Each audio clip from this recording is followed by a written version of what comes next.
विश्व को शांति का संदेश देने वाले तथागत गौतम बुद्ध को नमन करता हूँ। के साथ दुनिया का सबसे भारत का संविधान देने वाले नेता पूज्य बाबा साहब डॉक्टर भीमराव अम्बेडकर को भी नमन करता हूँ। इसके साथ ही जिनका आज जन्मदिन है,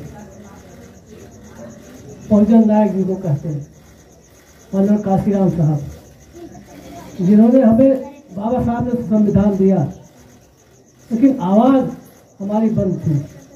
उस आवाज़ को माननीय काशीराम ने दिया, गांव-गांव घूम करके जगाने का काम किया बहुजन समाज को, और आज हम लोग इस लायक हैं कि कहीं भी बोल सकते हैं। तो उनको भी कोट नमन करता हूँ। साथियों, हमें अपने को भी जानने की जरूरत है। हम ये नहीं जानते हैं कि हमारे जो भगवान हैं तथागत बुद्ध जिनको कहते हैं, वो इसी जिले में पैदा हुए थे। बस्ती जिले में तो सारे जिले, सिद्धार्थनगर, संत कबीर नगर सब इसी जिले में था, इसी जिले में पैदा हुए। और इस जिले को बुद्ध और कबीर की धरती कहा जाता है। और इसके साथ ही साथ जो ये बहुत महासभा का जो सम्मेलन होने जा रहा है, महासंगम होने जा रहा है, वो बस्ती जिले का सौभाग्य है। बहुत बड़ी बात है, ऐतिहासिक बात है, क्योंकि भंते चंद्रिमा जी वो भी बस्ती जिले में ही पैदा हुई है। जो पौली है वो बस्ती जिले में ही था पहले जब पैदा हुई थी। और सारी चीजें तो आप लोगों ने बता दिया कि कुशीनगर से कौन आ रहे हैं, क्या है। हम अपने को पहचाने कि हम क्या हैं। हम निर्माण करते हैं, पूरे देश में हम निर्माण का काम करते हैं। बाबा साहब ने भी निर्माण का काम किया, तथागत बुद्ध ने भी निर्माण का काम किया, और हमारे लोग भी निर्माण का ही काम करते हैं, लेकिन अपना निर्माण नहीं कर पा रहे हैं। उसका कारण है दुख। हमारे साथियों ने बताया दुख का कारण भी बताया। हम लोगों ने देखा है कि सारे मेले, जितने मेले लगते हैं हम लगाते हैं, कहाँ जाते हैं? बेवकूफ़ बनने जाते हैं। हमको बेवकूफ़ बनाया जाता है। अभी होलिका के बारे में छोटा सा इतिहास बता दिया आप लोगों को कि होलिका को कैसे हम लोग बेवकूफ़ बना करके जिंदा स्त्री को जला करके हम जश्न बनाते हैं। शराब पी करके घूमते हैं, पूरी खाते हैं, हलवा खाते हैं, नाचते हैं, गाते हैं। एक जिंदा स्त्री किसी घर की थी, हमारे समाज के राजा थे, उनकी बहन थी। क्योंकि हमारे इतिहास को छुपाया गया, हम असली इतिहास, अपने इतिहास को नहीं जानते हैं। तो हमें अपने इतिहास को जानना होगा कि हम कहाँ जा रहे हैं। ये बहुत बड़ी बुराई है, हम लोगों ने अपनी आंखों से देखा है। संत रविदास जी का जो जन्मदिन मनाया जाता है, इस बस्ती जनपद में लगभग 45 साल से तो मनाया जाता है, लेकिन बौद्धिक विकास बिल्कुल नहीं। उस स्तर का बौद्धिक विकास नहीं हुआ कि संत रविदास जी क्या थे, क्या किया और क्या करना चाहिए हम लोगों को। और आज इतनी बुराई आ गई है कि जैसे दुर्गा पूजा में होता शराब पी पी करके लोग नाचते गाते हैं, उसी तरह से रविदास जी के जुलूस में आज आप लोगों से मैं अपील करने आया हूँ और निवेदन भी करने आया हूँ कि अगर आप जुलूस निकालते हैं 10 लोग ही चले, लेकिन साफ सुथरे लोग चले। जो पीने वाले हो उनको कह दीजिए, माफ कर दीजिए, हाथ जोड़ लीजिए, भैया तो बैठो, क्योंकि इससे हमारे समाज में बुराई फैलती जा रही है और प्राप्त कुछ नहीं हो रहा। 45 सालों में हम लोगों ने आकलन किया है कि जानकारी के नाम पर कुछ जीरो है। तो 2-3 चीजें और बताऊंगा, आप लोग काफी देर से सुन रहे हैं। आपको अपने विकास के लिए तथागत बुद्ध ने बाबा साहब ने, काशीराम साहब ने, सारे लोगों ने ही इसी समाज को के विकास की बात कहा है। और कहा है, क्या कहा है कि आचार विचार और संस्कार,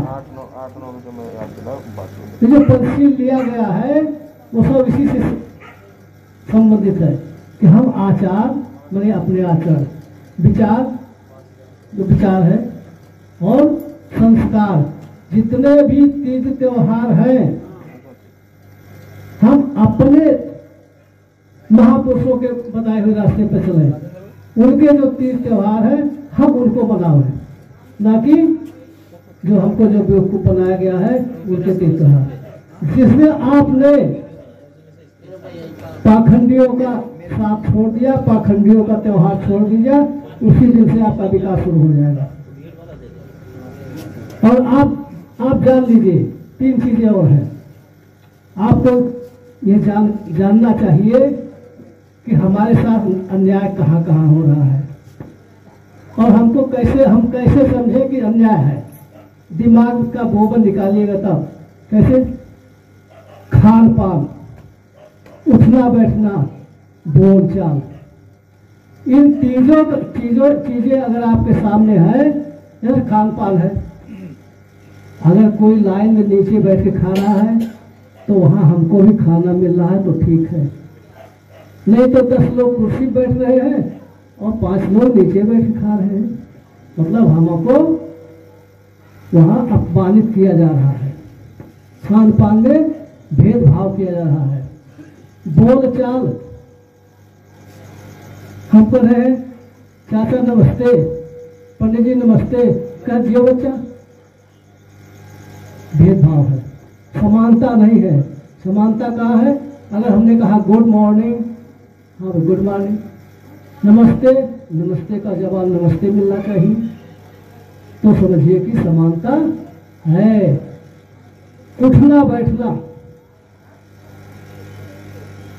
ज्यादातर लोग कुर्सी बैठे हुए हैं, हमारे समाज के लोग पहुंच जाते हैं तो उनको नीचे बैठाया जाता है। इसका मतलब हमसे, चाहे घर हो चाहे रिश्तेदारी हो, कहीं भी हो, अगर हम हमारे साथ समानता के व्यवहार नहीं किया जाता है तो आप उसको छोड़ दीजिए, वहां मत जाइए, या टोक दीजिए कि हम नहीं बैठेंगे। ये आपको तथागत बुद्ध की देन है, बाबा साहब की देन है। आपको सम्मान से जीने, रहने और खाने का अधिकार बाबा साहब ने दिया है। बाबा साहब ने कहा था कि मैं जिंदा हूं और मैं जिंदा रहूंगा। कब तक? जब तक संविधान जिंदा है। मैं जिंदा हूं और जिंदा रहूंगा। कब तक? जब तक संविधान जिंदा है। इसलिए हमारी जिम्मेदारी है, हम लोगों की जिम्मेदारी है कि हम संविधान को मरने ना दें। संविधान की रखवाली करना हम सबकी जिम्मेदारी है। और जिस दिन संविधान खत्म हो जाएगा उस दिन बाबा साहब भी खत्म हो जाएंगे और हम सब भी खत्म हो जाएंगे, कुछ नहीं बचेगा हम लोगों पर। तो अगर बाबा साहब के बताए हुए रास्ते पर तथा जब बुद्ध के बताए हुए रास्ते पर, काशीराम साहब के बताए हुए रास्ते पर अब इनका इतिहास बताया जाएगा तो रात बीत जाएगी। काशीराम साहब के पास 1 इंच जमीन नहीं थी, उनके नाम से कोई खाता नहीं था, बैंक में कोई खाता नहीं था, उनका कोई परिवार नहीं था। उन्होंने घर छोड़ा था, उन्होंने कहा था मैं शादी नहीं करूंगा, मैं परिवार नहीं बसाऊंगा, मैं धन नहीं रखूंगा, मैं खेती बाड़ी जमीन नहीं रखूंगा। तो कम से कम इतना तो आप ध्यान रखिए कि हमारे लिए काशीराम साहब अपने लिए अधिकारी वाली नौकरी छोड़ के चले आए। इस समाज को जगाने के लिए काशीराम साहब अच्छी खासी नौकरी छोड़ के चले आए। और हम हैं कि बस होगा कोई, कितना अन्याय हम उनको अपमान सम्मान तो नहीं दे पा रहे हैं, उनको अपमानित कर रहे हैं। यह हमें शर्म की बात है। तो साथियों, ज्यादा करके आपको सम्मान से जीने का अधिकार, सारे लोग यहाँ पर इसलिए आए हैं। बस्ती छोड़ के इसमें रात में आने की क्या जरूरत है? हम लोग इसीलिए आए हैं कि अब हम लोग बाबा साहब ने भेजा है, हम सबको बस्ती से बाबा साहब ने भेजा है। कैसे भेजा है? गाड़ी दिया है, बाबा साहब ने गाड़ी दिया है, उसमें डीजल लगता है, वो डीजल का पैसा दिया है। कैसे? ये हमारे जेब में जो कलम है, इसी कलम की ताकत से बाबा साहब ने हमें इतनी ताकत दे दिया है कि हम डीएम, एसपी, चीफ मिनिस्टर, प्रधानमंत्री कुछ भी बन सकते हैं। इसी कलम से संविधान लिखा था, इसी तरह उन्होंने कभी तलवार लाठी डंडा नहीं उठाया। इस कलम की ताकत से हमको नौकरी मिली, वजीफ पढ़ने का मौका मिला, वजीफा मिला, वजीफे से हम पढ़ करके नौकरी पाए, और नौकरी पाए हैं तो हम बाबा साहब के कर्जदार हैं। हम बाबा साहब के कर्जदार हैं। हम उस कर्ज को चुकाने के लिए आप लोगों के बीच में आए हैं। निकले वाला ये आधा घंटा लग जाएगा। तो पूरा मैं भी आपसे निवेदन करने आया हूँ कि 30 मार्च को आप लोग इतनी भीड़ ला दीजिए, वहां इतनी भीड़ लग दीजिए जैसे मायावती जी की भीड़ हुआ करती थी। वहां का शासन प्रशासन सब परेशान हो जाए, ये क्या हुआ, ये कहां से आंधी आ गई। इससे हमारी ताकत बनेगी, हमारे बड़े लोग जानेंगे हम सब बौद्ध धर्म की तरफ जा रहे हैं। सारा का सारा बहुजन समाज बौद्ध धर्म की तरफ जा रहा है।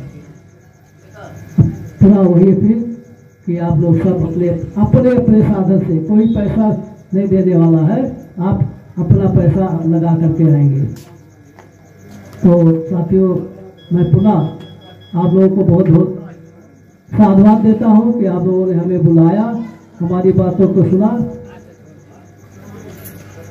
बाबा साहब को नमन करता हूं, तथागत बुद्ध को नमन करता हूं।